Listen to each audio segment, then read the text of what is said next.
अब भगवान के शरीर का चिंतन बड़ा सुंदर, भगवान के सत्य का चिंतन बड़े महत्व का। अब जिनका शरीर का सत्य का पता नहीं वो क्या करे। भाई हमारे पिता कितने बड़े आदमी है, कितने बड़े विद्वान हैं, कितने उनके पद पर प्रतिष्ठित हैं, कितनी बड़ी उनकी महिमा है, ये सब तो छोटा शिशु नहीं जानता, केवल पिता ही जानता है, पिता की गोद जानता है। इसके पिता के शरीर को नहीं जानता, पिता को जानता। पिता के स्नेह की व्याख्या नहीं कर सकता, उसके पास शब्द नहीं, उसके पास भाषा नहीं। वो पिता, ये मेरा पिता है, क्या चित्तत्व है, क्या उसका स्वरूप है, इसकी व्याख्या नहीं कर सकता। परंतु पिता के स्नेह को जान करके निर्भर निश्चय उनकी गोद में चला जाता है और उनसे स्नेह प्राप्त करता है। अब पिता का वो स्नेह अपने पुत्र को जैसा चाहे योग्य बना दे, अपना सारा कौशल, सारी विद्या, सारा धन, सारी संपत्ति का उसे उत्तराधिकारी बना दे, अपने से अधिक उसकी उन्नति करे चाहे, ये पिता का। वो तो केवल पिता के स्नेह को मानता जानता कह नहीं सकता, क्रिया से करता। माँ मारती है तो माँ की माँ से बचने के लिए बच्चा माँ से दे जाता है, छोटा बच्चा जो होता है किसी। तो इसी प्रकार से भगवान की कृपा पर निर्भर करके अगर मनुष्य रहे तो इसकी अपनी भगवत कृपा सारी व्यवस्था कर देती है। एक बार मुझे बात कही थी और मुझे याद है, उनके सूत्र हम बहुत सुंदर। उन्होंने कहा कि हमसे भजन बनता नहीं ये दुख, उन्होंने कहा कि मुझसे भजन बनता नहीं ये दुख है। तो भजन बनने का स्वरूप क्या है? जो खिलाए न ठीक है, भजन करना पड़े ये भजन नहीं, भजन करना पड़े ये भजन नहीं।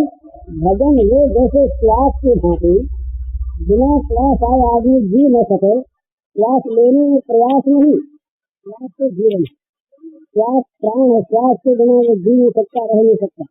श्वास लेने में कोई प्रयास नहीं करना पड़ता। जिस साधन में प्रयास होता है वो साधन प्रिय नहीं है, वो साधन जीवन नहीं है। जीवन जो होता है साधन, इसमें प्रयास नहीं होता। तो श्वास में प्रयास नहीं होता, श्वास अपने आप आता है। लेकिन श्वास कहीं ना रुक जाए तो बड़ी व्याकुलता होती है। तो तब विस्मरण परम व्याकुलता, नारद जी ने कहा अगर पिता अखिलाचार्य था तब विस्मरण परम व्याकुलता, भगवान को अखिल आचार्यता का समर्पण हो गया। और इस समर्पण होने के पश्चात रह गया क्या उसके पास, रह गई भगवान की अखंड मधुर स्मृति। ये स्मृति जीवन है, ये भगवान का स्मरण करना ही पड़ता है, भगवान को स्मरण करने का अभ्यास ही करना पड़ता है, भगवान को स्मरण करने का नहीं लेना पड़ता। इतना श्वास लेने को नहीं लेता है क्या, इतना श्वास लेंगे फिर कहेंगे श्वास बंद कर लेंगे, ऐसा नहीं। इसी प्रकार भगवान का स्मरण इसका जीवन बन जाता है स्वाभाविक। तो स्मरण में कहीं कहीं कुछ यदि आ जाए क्षणकाल के लिए भी विस्मृति हो जाए तो परम व्याकुलता, ये भजन का स्वरूप। तो ये भजन होता कैसे?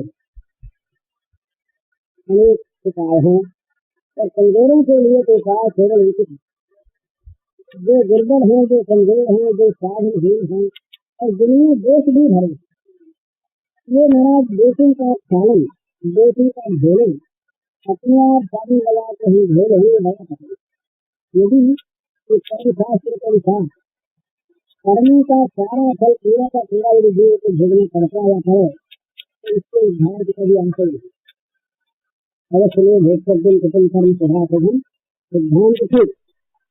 तो एक सिद्धांत ये भी है कि भगवान के शरण होने पर सारे कर्म अपने आप नष्ट हो जाए, न किसी कर्म बंधन नहीं, सारे कर्म बंधन कर्मों का भगवान समर्पण कर देने पर नहीं हो जाता।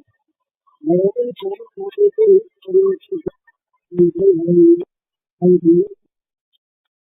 ये नियम भी है कि जिसकी किसी का भेद नहीं होता, कर्म के भंडार में आग लगना, तो सारा कर्म भंडार भस्मसात हो जाता है। जो अनंत जन्मों तक भोगने योग्य था ये क्षण भर में जल जाता है। तो इसलिए ये भगवान की कृपा जो है ये दोनों के लिए यही संभव। तो समर्थन इतना करे बड़ा अच्छा है। और पर जो दीन है, जिनके अंदर दोष बने, वो अब बड़ी उनकी बात के करने भले दुर्बल आदमी सारे में जब भक्ति जब चल नहीं सकता, वो कहे कि हम 500 मील चल के चले जाएंगे, तो चले तो जाएंगे, ये कहना तो ठीक, तो तुम्हारे पैर उससे नहीं चले जाएंगे कैसे? तो वो अगर इस भरोसे करता है विश्वास पूर्वक कि हमें कोई वायुयान ले जाएगा, और उसके पास किसी वायुयान वाले से ये व्यवस्था हो गई हो, तो उसका कहना ठीक है। तो भगवान की शरणागति, भगवान की कृपा का आश्रय, ये महान वायुयान को टूट जाता है, इसका इंजन बिगड़ जाता है, और इसकी सीमित चाल भी है, और ये जहाँ उतरने की जगह नहीं है उतर भी नहीं सकता। पर वो भगवान की कृपा का वायुयान वो बड़ा विलक्षण है। वो सबको जिसको चाहे अपने साथ लेकर जहाँ ले जाना चाहिए वहाँ ले जाता है। तो भगवत कृपा से तीन काम होते हैं: पाप नाश, साधन संपत्ति की प्राप्ति, और साध्यता तुरंत संपत्ति। तीन चीज, एक जो विपरीत चीज है, जो बाधक है, उस बाधा का हट जाना, और एक जो साधक है उसका उस साधन का प्राप्त हो जाना, और एक जहाँ जाना हुआ पहुँच जाना। तो जो चीज आवश्यक होती है कहीं जाने में, मार्ग की बाधा हटे और अनुकूल मार्ग मिले, तो मार्ग की बाधा का हटना और अनुकूल मार्ग की प्राप्ति, ये दोनों भगवत कृपा साध्य होने पर भगवत कृपा से अपने आप संपन्न हो जाते हैं। दोनों बात, पापों का नाश वो कर देते हैं। अहंता सर पापे जो लोक ईश्यानी, ये उनकी घोषणा है महाराज।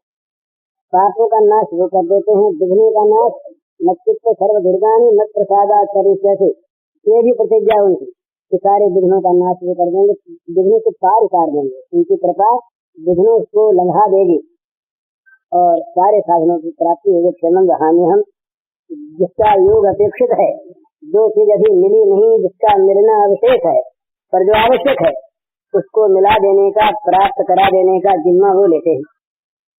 अतएव ये तीनों का, विघ्नों का नाश मन पाप नाश, और साधनों की प्राप्ति, मार्ग का प्राप्त हो जाना सरल, और अपने आप पहुंचा देना, विघ्न रहे नहीं, सुलभ मार्ग प्राप्त हो जाए और तुरंत पहुंच जाए साध्य की प्राप्ति। ये क्षिप्रम भोज धर्मात्मा तस्वच्छाम से निगच्छति कौन्तेय प्रतिजानि ही नमे भक्त पन्नस्वति। ये एक ईसाई मिले हमसे, सज्जन से बड़े, उन्होंने कहा कि हमारे जो ईश्वर हैं ये पापियों के प्रति बड़ी दया करते हैं, और पापियों को हृदय लगाते हैं। वो अगर कोई पापी उनसे कह दे मैं पापी, कन्फेशन क्या होता, वो कह दे तो उसको वो अपना लेते हैं। आपने ऐसे कुछ आपने ये साधन करो, वो करो, हमारे मैंने विदुष लोग सुनाए उनके गीता के, उन्होंने कहा देखो हमारा शास्त्र है गीता, सर्वमान्य शास्त्र है। इस सर्वमान्य शास्त्र में ये हमारे, हम जिनको भगवान मानते हैं उन भगवान के अपने वचन, तुम केवल इनका अर्थ सुन लो और व्याख्या की आवश्यकता केवल शब्दार्थ। सुदूराचार्य आते बड़े से बड़ा पाप कर रहा है, करने पहले कर चुका तो नहीं, अगर पहले कर चुका हो तो उससे उद्धार करने की, उसके पाप नाश करने की, उससे साधु हो जाने की, धर्मात्मा हो जाने की इस बात का विश्वास तो रहता है। सुदूराचार्य आती वो दुराचार रत है, अभी दुराचार परायण अभी है। जिस समय वो वैद्य के पास रोगी जा रहा है उस समय वो स्वस्थ नहीं है। अगर रोगी न हो तो वैद्य की संग लेने की आवश्यकता ही नहीं, जाएगा ही क्यों? तो अपने आप का कल्याण कराने के लिए वही जाएगा किसी शक्तिमान के पास जो उस कल्याण से वंचित है। तो सुदूराचार है, भली भांति बड़ा भारी दुराचार करने वाला भी भजते मां अनन्य भाग, अनन्य भाग भजते का अर्थ यही है, नहीं भाई इसमें कोई बड़ी कठिनता नहीं है। तो इसका सीधा अर्थ ये करें कि शरणागत दातृत्व जो है, शरण्यपन, ये और कहीं नहीं। शरण्यपन और कोई भी ऐसा संसार में नहीं जो दीन को, हीन को, पापी को गले लगा सके। इस प्रकार का शरण देने वाला वो एक ही है। इस भाव से मैंने शरण पने का हिस्सा दूसरे को न देते हुए, अनन्य भाग दूसरे को भाग न देते हुए जो पुकारता है, हे नाथ मैं दीन, मैं पापी, मैं अति आचारी, अपने आप को मैं नहीं ठीक कर सकता, तुम बचाओ। तुम एक ही ऐसे हो जो मुझ तरीके पापी को भी अपना सकते, बता सकते। ये अनन्य भाग भजते तो हुआ क्या, जहाँ ये बात मन में आई थी साधु रेव सम्मान कर दिया, बोले वो इसको साधु मान देना चाहिए। अभी अभी जिसके लिए कह आए हैं सुदूराचार्य, और अभी कह देते हैं क्षण भर के बाद ही इसे साधु मान लेना चाहिए।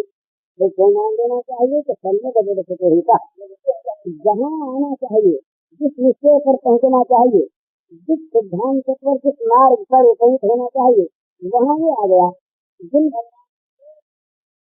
मानना चाहिए, जिनकी शरण से सारे पाप नष्ट तुरंत हो जाते हैं, जिस प्रकाश से अंधकार मर जाता है, उस प्रकाश की ज्योति में आ गया।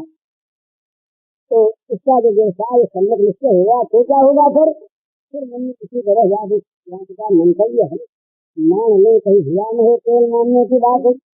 चित्रम भगत धर्मात्मा, धर्मात्मा का अर्थ होना चाहिए जो धर्ममय, अधर्म जिसमें रह नहीं गया, जो धर्ममय हो गया वो धर्मात्मा। जिसके अंदर धर्म ने प्रवेश किया वो नहीं, धर्म जिसका आत्मा हो गया, जिसका जीवन धर्म है, इस प्रकार का वो धर्मात्मा बन गया। कब बन गया? वो चित्रण अभी बन जाता है। तो फिर कहीं बात हो कि धर्म तो सत्कर्म का नाम है, पुण्य का, और पुण्य का फल स्वर्ग आदि मिलता है, तो मिलने के बाद फिर लौटना भी होता है। तो तुम भक्ता स्वर्गलोकन विचारी छे पुण्य मत्यलोकन निकलती, तो यही अगर गतागति प्राप्त हो तब बोले नहीं शाश्वत शांति निगत करती, वो शाश्वती शांति को प्राप्त करेगा। ऐसा धर्मात्मा नहीं जिसका धर्म को लौटा दे, जिसका धर्म कभी समाप्त हो जाए उसे लौटा दे। इस प्रकार का धर्मात्मा नहीं शाश्वती शांति को प्राप्त करने वाला। तो कौन को? प्रतिदानी ही नए भक्त प्रयत्न। अब देखिए सुदूराचार्य उठाए, क्या भी हुआ, धर्मात्मा हुआ और शांति का अधिकारी हुआ, परम शांति का, और भक्त हो गया। तो भगवान के द्वारा उसको ये निश्चयात्मक घोषणा प्राप्त हो गई तो उसका कभी पतन नहीं होगा। मैं भक्त न समस्यति, भक्त हो गया। 6 चीजें एक साथ उसके अंदर आ गई केवल शरण होते ही, महापापी। तो क्या बात है, भगवान से फिर रहा नहीं गया। तो बोले कौनते प्रतिजानी ही नमे भक्त प्रति, कौनते प्रतिजानी ही, कौनते में विशेष स्वास्थ्य है। अपना अत्यंत निकट पना बनाने के लिए वहाँ अर्जुन नहीं कहते, धनंजय नहीं कहते, पुरुषोत्तम नहीं कहते, मेरे अपने भाई हो ना, बुआ के लड़के, फूफी के लड़के, अपने ही हो, निज जन हो। अब ये निज जनत्व का भी संकेत कर दिया भगवान ने संबोधन के द्वारा, और प्रतिजानी भी इसके 2 अर्थ होते हैं। भाई तुम प्रतिज्ञा करके कहते और हम प्रतिज्ञा करके कहते हैं, तो अपने लिए आदमी प्रतिज्ञा करे ये तो ठीक है, तो तुम प्रतिज्ञा करो, ये अर्थ करने में बड़ा अड़चन सी आती है। इससे बड़ा स्वारस्य है भगवान के लिए। ये क्या स्वारस्य है कि जहाँ भगवान की और भक्त की कहीं अड़ जाती है, दोनों के 2 मत जहाँ हो जाते हैं, वहाँ भगवान अपने मत का अनादर करके भक्त के मत का रक्षण करते हैं।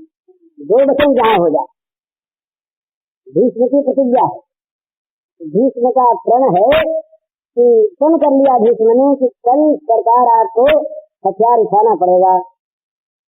सूरदास ने कहा कि अगर कल मैं हथियार उठवा दूं मैं, तो शांतनु का बेटा नहीं। पर भगवान की प्रतिज्ञा है कि महाभारत युद्ध में सत्य ग्रहण करना नहीं। अब ये दोनों की प्रतिज्ञा अड़ गई, वहाँ भगवान ने अपनी प्रतिज्ञा को तोड़ दिया और भक्त की प्रतिज्ञा की रक्षा की। तो ये चीज होने वाली है 3रे दिन। युद्ध का प्रारंभ होने 2 बार हुई, एक बार चक्र लेके चले, एक बार चाबुक लेके भागे भीष्म को मारने के लिए। 9वें दिन हुआ, 3रे दिन हुआ। चक्र को याद किया, चक्का उठा रहा, हथियार को लेके डगे नहीं थे, तो एक चक्का टूटा हुआ था, रखा के साथ में घुमाया और चक्र की स्मृति कुछ दर्शन हो गया। भीष्म ने कहा महाराज आओ मारो, इसके बढ़कर सौभाग्य भीष्म का क्या होगा, गिराए मुझे राजा साहब के हाथ से युद्ध में लड़का हुआ भीष्म मरे बड़ा अच्छा।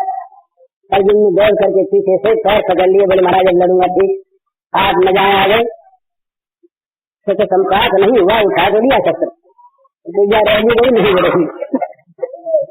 तो इस बात को भगवान जानते थे कि 3 दिन के बाद ही जब मेरी प्रतिज्ञा ठीक होगी भीष्म के लिए, तो अर्जुन को संदेह हो जाए कहूँ आपकी प्रतिज्ञा का तो महाराज क्या ठिकाना है।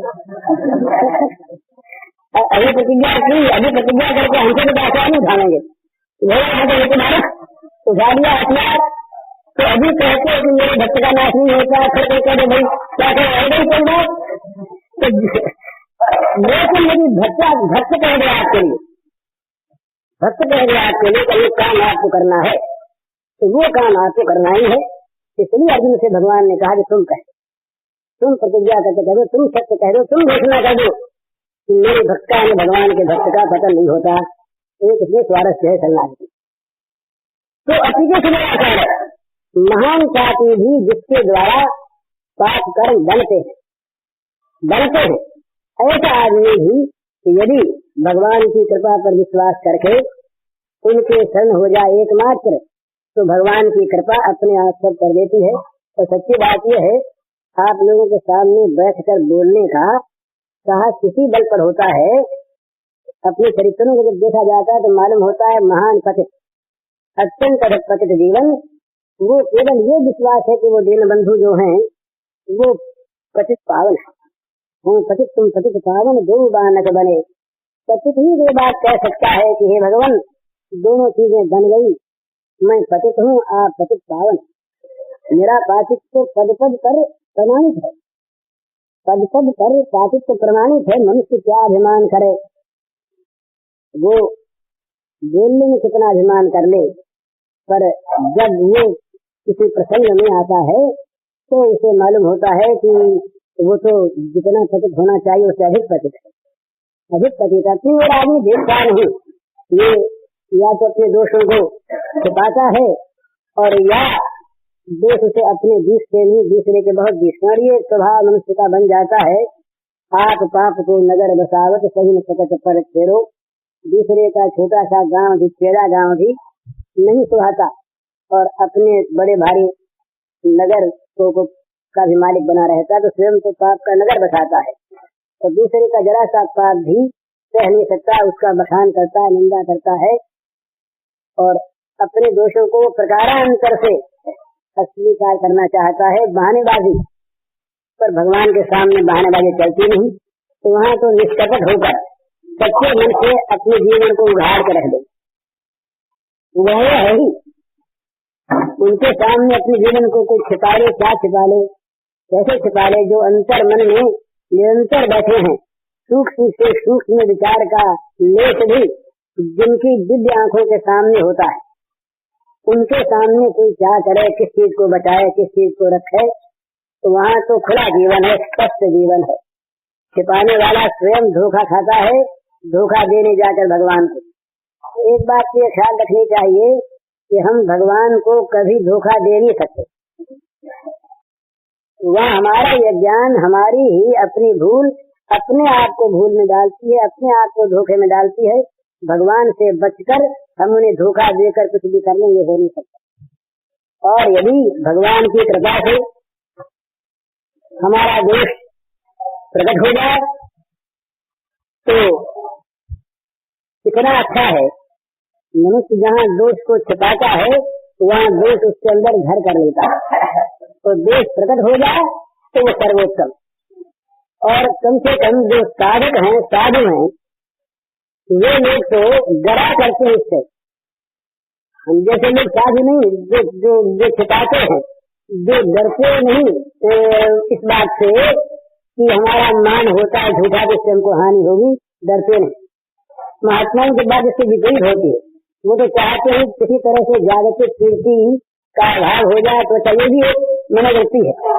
रविंद्र ने एक काव्य लिखा है कबीर की एक जीवन घटना पर, कबीर की जीवन घटना पर टैगोर ने एक काव्य लिखा है बंगला में। छोटा सा काव्य है, बड़ा सुंदर, ये सबसे करने की चीज नहीं, पर एक भाव का जोतन है बड़ा सुंदर। कबीर कबीर जो थे ये मगहर में रहते, मगहर हमारे गोरखपुर के पास दो तीन स्टेशन इस तरफ, तो वो कबीर मगहर में रहते, तो मगहर में वो चुलाए रहे, तो कपड़ा बेचते, तो हाथ लगती वहाँ बाजार लगता कपड़ा बेच रहे। लेकिन कबीर का ज्ञान, कबीर का संतना, कबीर का प्रेम प्रसिद्ध हो गया, तो लोग उनके पास आने लगे, भीड़ रहने लगे। तो अब भिन्न भिन्न मनोवृत्ति संतों की होती है, कब किसकी हो तो सब अनुकरण की योगी भी नहीं होती, पर वो सब के सब वो अग्राज भी नहीं होती। तो उनके मन में आया कि कहीं निंदा हो जाए, भगवान कृपा करें और ऐसी निंदा हो जाए कि जिससे लोग आना बंद कर दें, तो मामला पटे। उन्होंने अपने भगवान से मन ही मन प्रार्थना की विचार किया। प्रार्थना के शब्द नहीं होते, भाव होते। तो लोगों के किसके मन में आया कि कबीर को निकाल दिखाऊं। भगवान ने प्रार्थना सुन ली। ये प्रार्थना में शब्द नहीं होते, बड़ा ख्याल रखना चाहिए। शब्दों की प्रार्थना शब्दों की रकम में सीमित हो जाती, वो अच्छी है, उसका भी प्रभाव पड़ता है, वो भी बार बार का शब्दों का रिपीटेशन जो है, अब आवृत्ति वो भी जीवन पर प्रभाव डालती, पर वास्तव में शब्द की आवश्यकता नहीं होती। प्रार्थना तो केवल विश्वास युक्त भाव अपने मन की चीज को प्रकट कर देता है अपने आप। तो कबीर की प्रार्थना सुनिए भगवान ने, अब क्रिया आरंभ हो गई, कृपा की क्रिया आरंभ हो गई। तो कुछ लोगों के मन में आया कि कबीर को नीचा दिखाना है, उनको बदनाम करना है। ईर्षा जाग गई कि कबीर का इतना नाम, इतनी प्रसिद्धि, तो इनको नीचा दिखाना है। तो उन्होंने एक वेश्या को ठीक किया, और वो उसने कहा कि भाई तुमको बाजार में जब ये आ रहे कपड़ा देखने को बेइज्जत करना है। तो वो बेचारी सीधी थी, उसके मन में ये चीज थी नहीं कि मैं कितना बुरा काम करने जा रही हूँ, और हो रहा था अच्छा भगवान कृपा इस पर भी। तो कृपा शब्द का काम करती है। तो इसने मान ली बात, कबीर दुल्हे के रूप में कपड़ा बेचने हाथ पर आए। ये सब लोग इकट्ठे थे कि उनकी तो ये कंस्पिरेसी आज सिद्ध होने वाली थी, उनकी योजना आज वो ठीक होने वाली थी। तो सब लोग इकट्ठे और देखो आज तमाशा होगा। देखो बाजार में जब कपड़ा बेचने के लिए कबीर आए तो देवी ने उनका पल्ला और बेहुरे तौर पर वो उनको फटकार करके कहने लगी कि तुम बड़े नालायक हो, हमको इतने दिनों तो अच्छा रख छोड़ दिया, हमारा मेहनताना जो दिया, ये न मालूम क्या क्या बकने लगी। तो उसने कबीर जी हंसे। कबीर जी ने अपने भगवान के प्रति मन में कृतज्ञता प्रकट की। भगवान ने सुन ली और बोले कि नहीं तो साथ चल, एक बार मेरी भूल होगी, अब चल मेरे साथ, कुटिया कर चल और तो बस अब छोड़ूंगा नहीं, अब तू मेरे साथ रहेगी। तो अब तो सब ताली पीटने लगे। बोले देखो ये महात्मा बना सकता, देखो ऐसा महात्मा संत बनाए, नालायक कहीं का। लोग गाड़ी बकने लगे, अनजान वाले भी, और उनको तो बकनी थी। संपूर्ण निरागर हो गया, सर्वत्र ये चीज नगर भर में फैल गई कि ये दुराचारी है, कबीर संत नहीं। तो कुटिया खाली हो गई, कबीर की कोई जाग नहीं है। वो बेचारी गई, जा करके उसने देखा ढंग, वो रो पड़ी। उसने कहा महाराज मुझसे बड़ी गलती हुई, मैं इतने बड़ी नीच में यहाँ आई। तो कबीर जी बोले कि मैया तू तो भगवान का वरदान है, तू तो भगवान का वरदान है, तू जो मुझे बचाने आई है तू तो नहीं रहेगी, ये मारा ले और तू भी राम नाम जप और मैं से जपता हूँ। एक कुटिया उसे दे दी, दो कुटिया अपनी। लोगों में राष्ट्र हो गई, ये बात फैल गई कि कबीर ने वेश्या को घर में रखा है। अब कौन आ कबीर के पास? कबीर ने सोचा भगवान ने बड़ी कृपा की, पर उस समय कागजात तो थे नहीं, फोन थे नहीं, दूर तक बात फैलती नहीं। तो इनकी ख्याति थी दूर दूर तक प्रांत में। तो काशी महाराज ने आदमी भेजा अपना कि कबीर जी को बुलाया। काशी महाराज का पत्र लेकर वो उनका संदेश बाहर वो पहुंचा कबीर के पास। कबीर से आके कहा कि इस तरह से महाराज आपको बुलाया। उनका कि मैं तो क्या करूँगा, जब मेरे पास रिश्ता रहती है, तुम देखो ना मेरे पास तो रिश्ता रहती है, मुझे मत ले चलो। उस आदमी ने कहा महाराज मुझको तो आज्ञा वहाँ की है, आप न पधारे तो वो फिर मुझे फिर भेजेंगे, तो आप कृपा कीजिए, आप पधारिए। तो बात हम तो साथ रह जाएंगे, हम कुछ हो रहे उनका चुके। तो जैसा आके बताकर हमारा तो पिंड छूट है, हम तो आपको हाजिर कर दें। तो कभी उनका आपके बाद उसको साथ लेकर चले। काशी में पहुंचे तो बस कहीं वो बराबर कहीं आगे उससे कहा कि खूब सच धज के साथ करो। साथ होंगे उसके हंसते हुए बोलते हुए जान तो काशी में पहुंचे, अंदर घुसे, बाजार में गए तो लोग देखो कबीर जा रहा है, तो कबीर के साथ दूसरा दूर में आते पर देख कर हट जाते। कबीर ने देखा पिंड तो छूट रहा है, बड़ा अच्छा हो रहा है। अब वो बेचारी सहनी जाए, मरी जाए, उससे बड़ा दुख मन में कि कहाँ ये ख्याति कबीर जी को जान गई वो बात। और लोग कहे सामने बोले तो संत बनता था ना, ऐसा निकला ये, इसको देखो कि मेरे कार्य से निर्दोष थी, इस प्रकार ये निंदा हो रही है। भाई दुखी उसने करता, महाराज छोड़ दो। बोले नहीं, अभी तो काम बाकी है ना, हमें काम तुम्हें से निकलना। तो वो दरबार में गए, किसी ने जाके पहले से कह दिया महाराज का नरेश से कबीर तो आ गए, पर उनके साथ क्या है, इतना खराब निकला वो आदमी, बड़ा अच्छा सुना जाता था। बात आ गई तो राजा ने सोचा कि यहाँ तक आवेगा तो कहीं छोड़ आवेगा वेश्या को, सभ्यता से बात कर लेंगे विदा कर देंगे। तो वो तो साथ तो जब दरबार में घुसने लगे कबीर जी, वेश्या को सब स्वादी कर लिया, पहले तुम घुसे, और घुसने लगे राजा ने देखा दूर से तो अपने लोगों से हाथ इशारा किया, अपनी बदनामी निकाल दिया बाहर, बढ़ जाएगा। कबीर ने कहा बड़ा अच्छा, आश्वासन मिल गया कबीर को, बड़ा अच्छा। कबीर लौट चले फिर कहा तो कहा अब काम हो गया, यही तकलीफ से राजाओं की बात फैल गई, अब तुम अपने घर जाओ। लेकिन देखो तो उसने कहा अब मैं बेचा थोड़ी रहूंगी, तो मैं मारा दे दिया, आपने तो राम का नाम जपना है, दूसरा कोई काम नहीं। तो इस प्रकार से भी मनुष्य जो अपने साधन में संलग्न रहता है वो विघ्नों को हटाना चाहता है। ये विघ्नों के हटाने की प्रक्रिया सब नहीं कर सकते और सबको करनी भी नहीं चाहिए। अलग अलग मेथड होते हैं, अलग अलग साधन होते हैं, लेकिन यहाँ तक भी संतों ने सोचा कि अपने यहाँ तक भी कर बैठे कोई हर्ज नहीं। पर दुनिया की बदनामी और दुनिया की पूजा इसका कोई अर्थ नहीं।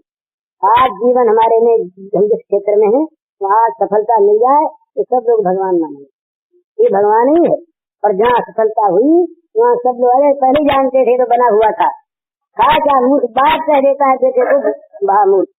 तो जगत में तो ये जागतिक सफलता की पूजा में बना रहता बम्बई में, तो हमारे सामने गृहस्थ रहते थे, अच्छे आदमी थे, अब उनका देहांत हो गया। तो उनके 4 लड़के थे, बड़ा लड़का उस समय है तो वो कामकाज करता, उसने रुपए बहुत कमाए थे पहले, एक साल 5-6 लाख रुपए उस लड़के के हाथ से लग गए। तो लड़के के पिता जो थे वो एक दिन मेरे पास आए, हम लोग सामने रहते, तो आ करके मुझसे बोले कि आपसे एक बात करनी है, मन की बात कहनी है। उनका कही तो उन्होंने कहा कि दुर्योधन भाई थे, तो दुर्योधन अगर पहले मर गया होता तो 99 की जान बचती, राज्य नहीं जाता, पाप नहीं होता, इस एक ने उनका नाश कर दिया, ठीक ये भूमिका नहीं बनी। तो फिर उसने अपने बड़े लड़के का नाम दिया, बोले ये अगर मर गया होता, न जन्म होता, कैसे होती, ठीक है। तो उनसे खुला रास्ता था कि मेरा 10 वर्ष से आप बड़ी परीक्षा कर रहे थे, हमारा ये लड़का ऐसा खाना कोई है ही नहीं और इसके समान कुछ है ही नहीं, ये तो हमारा सारा आधार इसी पर है, और ये ऐसा आज आप कहने लगे तो कुछ कहने शर्माए, तो बोले क्या करें, दुख से हमारे कलेजा जलता है, इसलिए कह दिया। जब कहा थे बात तो अपने लड़के का भी मन आदमी सोच लेता है, जहाँ उसके जीवन में असफलता होती है इसका हिस्सा कहीं अपने को मिलने से हो सकती अपना। वो लड़का अब तक जीवित है, उनका देहांत हो गया। तो जगत में तो सफलता की पूजा है, असफल को जो पूजता है वो यथार्थ पूजा। इसीलिए प्रेम के मार्ग में ये सबसे पहली बार नारद जी ने कही गुण रहितम। जो प्रेम गुण देख कर होता है, गुण जनित होता है, वो प्रेम गुण से है, गुण के साथ उसकी आसक्ति है, वो गुणासक्ति है, वो प्रीति नहीं है। प्रेम गुण का गुण दर्शन नहीं करता, प्रेम तो प्रेम के लिए होता है, भजन भजन के लिए होता है। असली चीज जहाँ होती है वहाँ दूसरा कोई हेतु नहीं रहता, जहाँ हेतु है वहाँ हेतु के साथ प्रीति है, इस वस्तु तत्व के साथ नहीं। जहाँ चाहिए कदम कछु तुम सर सच करो, ये सही सुने है ना, अहेतु की भक्ति, अहेतु की प्रीति, जिसमें कोई दूसरा हेतु नहीं, दूसरा कारण नहीं, किसी दिन की अपेक्षा नहीं, किसी वस्तु को प्राप्त करने की अपेक्षा नहीं, तो स्वाभाविक सहज जैसे प्राण चलते हैं इसी प्रकार वो प्रेम की स्नेह की धारा रहती है। तो जगत में यदि निंदा है, निंदनीय काम हम नहीं करते, तो जगत में यदि निंदा है तो वो निंदा होती रहे। निंदन के लिए निपुण है यदि वास्तव जो नीति निपुण लोग हैं निंदा करें तो क्या, इनकी निंदा से निंदा करें पाएगी शरीर के नाम से, आत्मा की निंदा इनके की होती नहीं। इनके श्रवण करने से अगर हमारे कुकर्म है तो इनका इनकी प्रशंसा हमें कर्म मिल जाएगी, और इनकी निंदा से हम नरक के गर्त में गिर नहीं जाएंगे अगर हमारे कर्म अच्छे हैं। तो फिर डर किस बात का, डर यही बात का है कि देह में हमारी आसक्ति, शरीर नाम हमारा मोह, इसको हम आत्मा मानते और हम लोगों ने झूठी प्रशंसा प्राप्त करना चाहते इसलिए सिद्धांत से गिर जाते हैं। तो लोक निंदन में काम न करे, पर निंदा का कोई डर नहीं, निंदा से कोई मतलब नहीं कि निंदा हमें गिरा देगी। यद्यपि ये है बचाव की चीज, लोग निंदा के भय से अगर बुरे काम से आदमी बचता है तो ये भी ये शस्त्र है, ये भी कवच है बचने का, परंतु इसका दुरुपयोग भी होता है। जहाँ लोक प्रशंसा मनुष्य के जीवन में कामना की वस्तु हो जाती है, यहाँ लोक रंजन आ जाता है, नहीं रहता।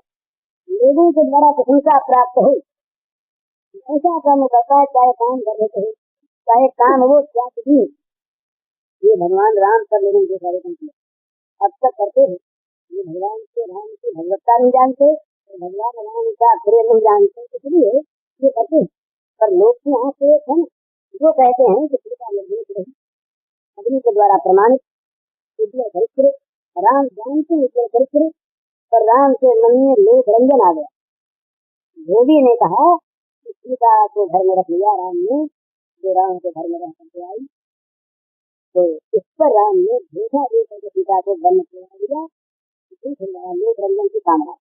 ये दृष्टिकोण तो समालोचना का है जो राम पर भी आपके पकड़े, जैसे राम आपके प्रयोग नहीं, राम का वहाँ पर अगर दूसरा दृष्टिकोण से देखा जाए तो भगवत्ता जहाँ राम की है वहाँ पे सीता साक्षात इनका स्वरूप है, और जहाँ प्रेम का भाव है वहाँ सीता का त्याग इनका अंगत प्रेम है। इससे राम चरित्र देखिए कितना रोते हैं, राम की आत्मा रोती है, तो सीता के पति राम रोते हैं, सीता के प्रेमास्पद राम रोते हैं, सीता के प्रेमास्पद राम के पास सीता रहती निरंतर कहीं जाती नहीं, लेकिन राजा राम जो राजा राम वो अपने अंग का छेदन कर देते हैं प्रजारंजन के लिए, प्रशंसा पाने के लिए नहीं, ये दृष्टिकोण है। लेकिन जहाँ लोक रंजन आ जाता है, लोक प्रतिष्ठा प्राप्त करने की वहाँ जिस समय जो लोक मत हो उस लोक मत का आदर करता है, इसलिए आदमी कि लोक के द्वारा इसको प्रशंसा प्राप्त हो, तो लोक प्रशंसा के लिए जीवन रखना, तो लोक निंदा से डर कर अच्छे कामों को छोड़ देना, ये अच्छा काम जो है इससे चाहे लोग निंदा करें और चाहे लोग स्तवन करें, अच्छे काम से एक पैर किसी हटना नहीं, वो भी भगवान का भजन करना छोड़ दें। ये अगर आज पास हो जाए, अभी तक अपने कैसे की आई नहीं क्या कहीं आ जाए, पर विकसित तो हुआ ना, विकसित होता है। प्रार्थना का प्रस्ताव अपने यहाँ अस्वीकृत हो गया, भगवान से प्रार्थना करके पार्लियामेंट में काम शुरू हुई तो पहले प्रस्ताव आया था, अस्वीकृत हो गया, इस साल का पता नहीं अस्वीकृत हो गया। तो प्रार्थना की आवश्यकता नहीं क्या, भगवान को याद करने की आवश्यकता नहीं, तो कभी ये भी हो सकता है कि भगवान का नाम लेना, भगवान का भजन करना अपराध हो जाए कभी, लेकिन इससे मतलब नहीं, मतलब ये भी अपराध हो जाए। तो क्या भगवान को मानने वाला आदमी इस अपराध के दंड के भय से भगवान छोड़ देगा कि भगवान की मानता कहाँ है, चाहे सारे लोग में निंदा। ये प्रहलाद का जो हमारे सामने है, प्रहलाद के काल में हिरण्यकशिपु के राज्य में चाहे वैसे हो और चाहे सचमुच हो, चाहे भावना वैसी हो, लोक मत वैसा हो, प्रहलाद की तारीफ करने वाला कोई नहीं। एक कयाधु मैया की कभी प्रहलाद की पीठ होती थी, इसके सिवा राज्य भर में कोई ऐसा नहीं कि प्रहलाद की निंदा न करता, प्रहलाद के पुरस्कार बच्चों की बात अलग होगी, विद्यमान कहलाने वाला आदमी आदमी कोई ऐसा नहीं निंदा न करता, ऐसा प्रहलाद इस निंदा के भय से अपने भगवान का परित्याग कर ये चीज लोक निंदा और लोक प्रशंसा इसका कोई भी मूल्य नहीं है, कोई भी नहीं होता। अच्छे काम को आदमी छोड़े नहीं और बुरे काम को करे नहीं, चाहे लोक निंदा है चाहे लोक प्रशंसा है, लेकिन जहाँ लोक प्रशंसा बाधक हो जाए भजन में, जहाँ कभी पहुँच जाते हैं तो भाई लोक निंदा हो जाए तो अच्छा, ये दया करते हुए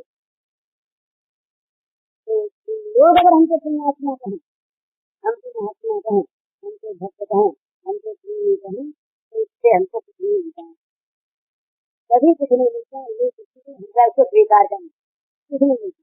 अपना पाप अपने को देखना, अपनी भूल अपने को देखनी है, अपनी निंदनीय क्रिया अपने को देखनी है, इसके लिए पश्चाताप करना है और इसके लिए पतित पावन भगवान के सामने रोना है। तो भगवान को पतित पावन मानकर पतित यदि भगवान के सामने रोता है तो उसके पातित्य को, उसकी पतितता को भगवान हर लेते हैं, भगवान का स्वरूप।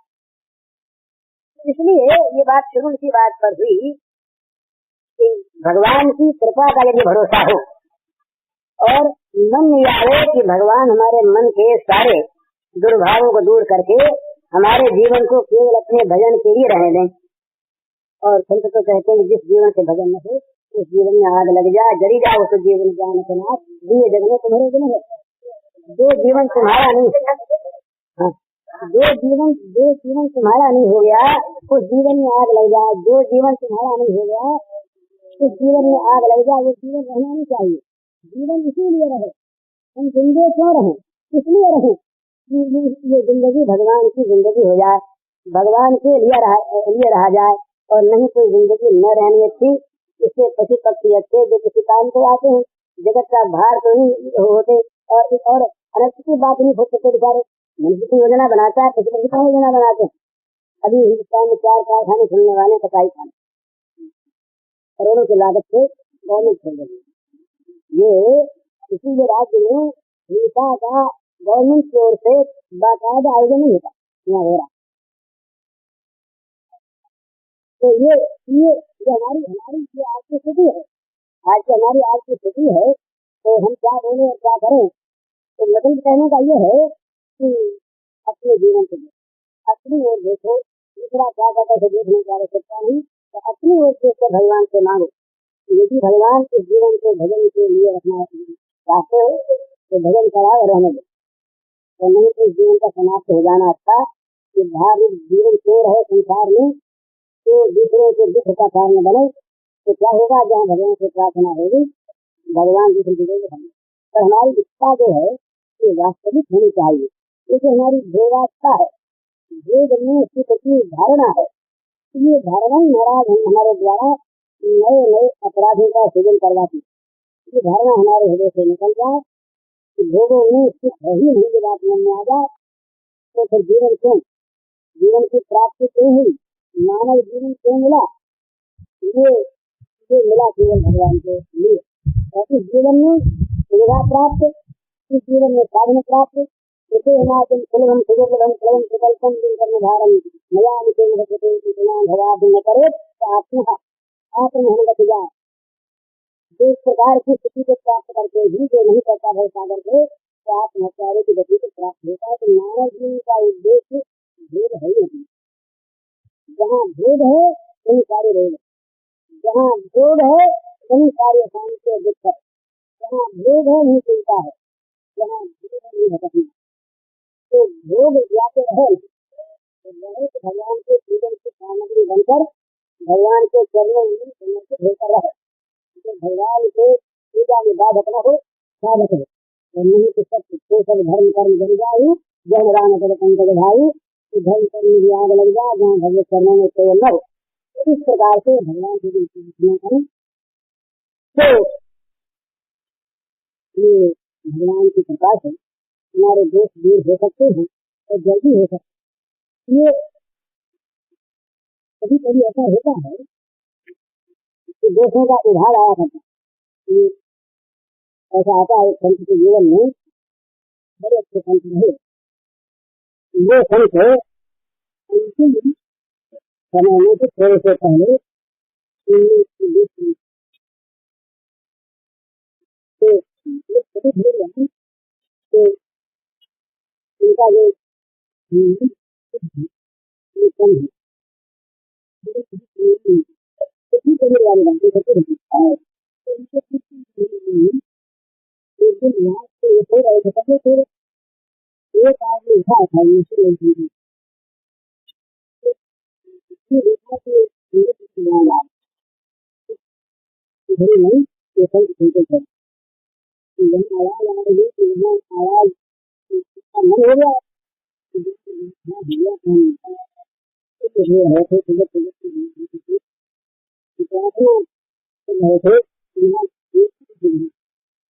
एक ही जगह हमारे पास रहते थे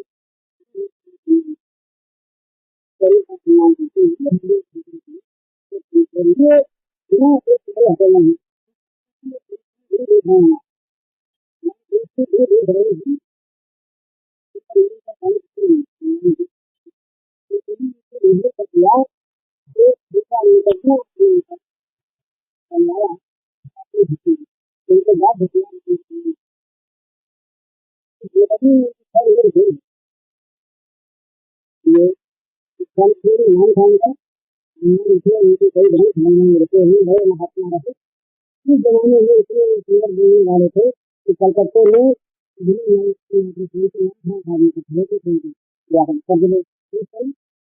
चलने के बाद भीड़ भाड़ कम हो गई बात वाले आदमी जोशी हट गए करते नहीं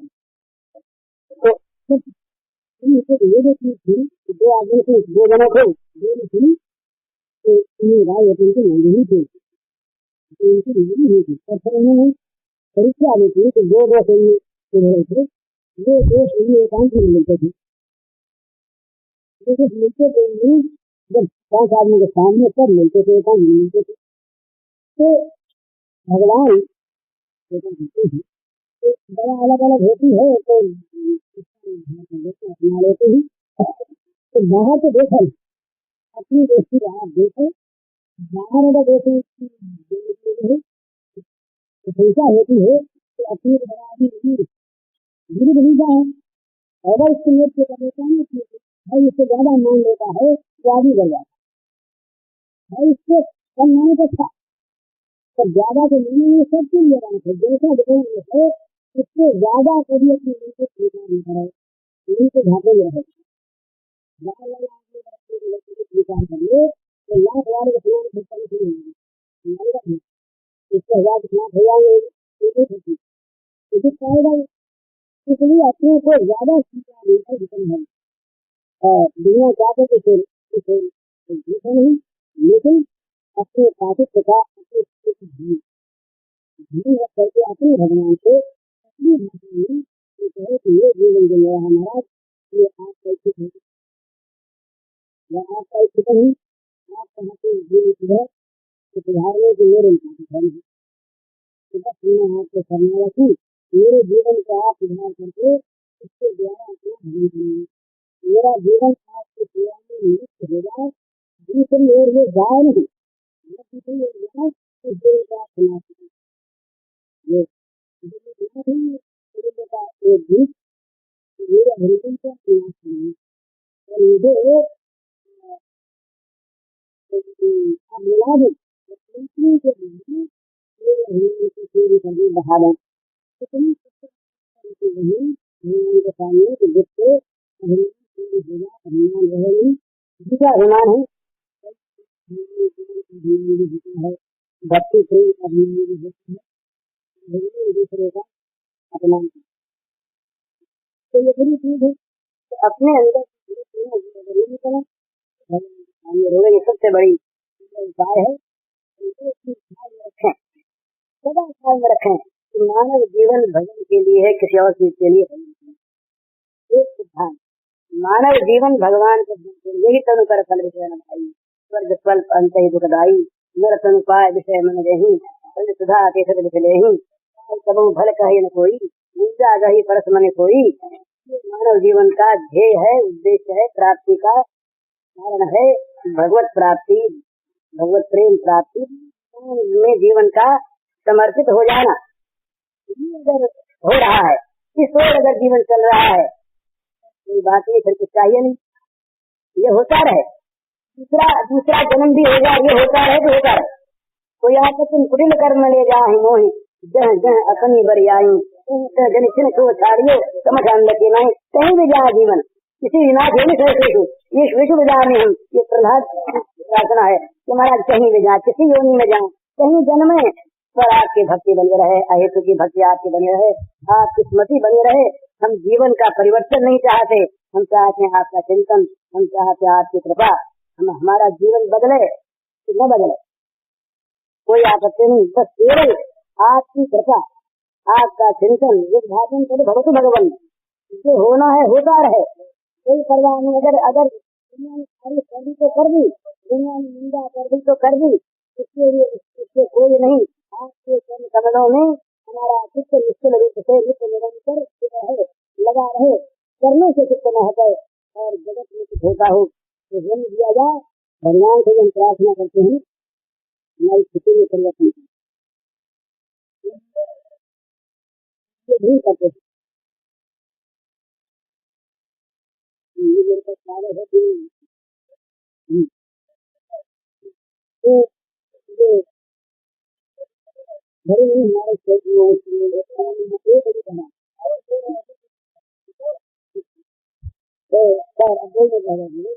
तो मैं कहने का मतलब ये है, क्या कह रहा था मैं, हाँ हाँ, स्थिति मुझे भगवान से प्रार्थना करे कि हमारी लौकिक स्थिति आप न बदलें, बल्कि लौकिक स्थिति बदलवाने की प्रार्थना करने का मन में कभी भावना आए, क्योंकि ये फिर बड़ी अच्छी चीज को किसी दुख चीज में खो देना है। जिस भगवान की प्रार्थना से भगवान का चिंतन, भगवान की कृपा सहज प्राप्त हो सकती हो, उस भगवान की प्रार्थना को स्थिति बदलने के लिए तो फिर बदल जाएगी। आज अगर बदली भी तो स्थायी तो रहेगी नहीं, तो फिर बदल जाएगी। जो मर्त्य है, जो विनाशी है, वो विनाशी होगा कैसे? जो जो हमेशा स्वल्प है वो महान होगा कैसे? तो प्रकृति का कोई पदार्थ न नित्य रहेगा और न पूर्ण रहेगा। प्रकृति की प्रत्येक परिस्थिति अपूर्ण है, अनित्य है, परिवर्तनशील है। तो हमने अगर किसी चीज में परिवर्तन भगवान से कैसे करवा भी लिया तो फिर परिवर्तन हो जाएगा, तो चीज फिर मर जाएगी। इसलिए ये परिस्थिति में परिवर्तन की प्रार्थना न करके केवल एक प्रार्थना करो कि आप जीवन आपका चिंतनमय हो जाए। फिर चाहे परिस्थिति कुछ भी रहे, कहीं भी रहे, नरक में जाए बड़ा अच्छा, यहाँ भी आपका चिंतन बना रहे, वैकुंठ में जाए बड़ा अच्छा, तो चिंतन सीखता हो आपका, तो वैकुंठ आप अपने घर में आएगा, वैकुंठ की आवश्यकता नहीं, हमें तो चिंतन की आवश्यकता है। ये भगवान से मांगे और ये परिवर्तन मांगे। हरिओम।